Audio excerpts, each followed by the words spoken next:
جس آدمی نے دنیا میں زیادہ کام کرنا ہے نا, زیادہ تو نہیں کہہ سکتے, علمی کام جس نے کرنا ہے دنیا میں, علمی کام جس نے علمی کام دنیا میں بھائی صفی آپ بیان کے بعد مجھ سے ملیں, کچھ چیزیں فوراً پارسل کرنی پڑتی ہیں, وہ دماغ سے رہ گئیں تو پھر وہ رہ جاتی ہیں, تو میری عادت ہے جو بات دماغ میں آتی ہے نا کرنا ہے, میں فوراً ڈائری میں لکھتا ہوں, اپنے دماغ میں نہیں رکھتا, ٹینشن لینے کا نہیں ہے نا, فوراً ڈائری میں لکھو اس کو. تو ابھی ان کو دیکھ کے مجھے کام یاد آیا, ڈائری جیب میں اس وقت ہوتی نہیں ہے, تو وہ پارسل کر دو. سمجھ رہے, اپنے دماغ کو نا انسان خالی رکھے. ہم لوگوں نے اپنے دماغ میں اتنے ساری چیزیں ٹھوس رکھی ہیں کہ یہ بھی کرنا ہے, وہ بھی کرنا ہے, فلانا بھی کرنا ہے, یہ بھی کرنا ہے, وہ بھی, اس کو پیسے دینے, اس سے پیسے لینے.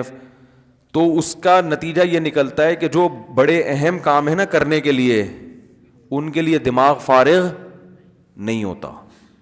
سمجھ رہے, فارغ ہی نہیں ہے, اتنی کھچا کھچ کھچڑی دماغ میں, جیسے دیگ میں چاول ہوتے ہیں نا کھچڑی, ایسے دماغ میں 100 قسم کے کام ٹھسے ہوئے ہیں. حضرت حکیم الامہ مولانا شرف علی تھانوی رحمہ اللہ تعالیٰ ایک دن صبح فجر کی نماز کے بعد چہل قدمی کرتے تھے اور ذکر بھی کرتے تھے. تو حضرت نے ذکر روک کے ڈائری نکالی, کچھ لکھ لیا اور جیب میں ڈال دی وہ ڈائری. کسی نے پوچھا اتنی کیا پھرتی, ذکر کر رہے ہیں اتنے دھیان سے, اور فرمایا کہ میرا دل اس وقت اللہ کی طرف مشغول ہے. تو ایک کام یاد آیا تھا مجھے, تو میں نے سوچا کہ اس کو دماغ سے ڈائری پہ شفٹ کر دو, اور دماغ کو پھر کس کے لیے خالی کرو, اللہ کے لیے, ورنہ وہ بار بار کام کیا کرے گا, پریشان. سمجھ رہے ہیں کہ نہیں سمجھ رہے.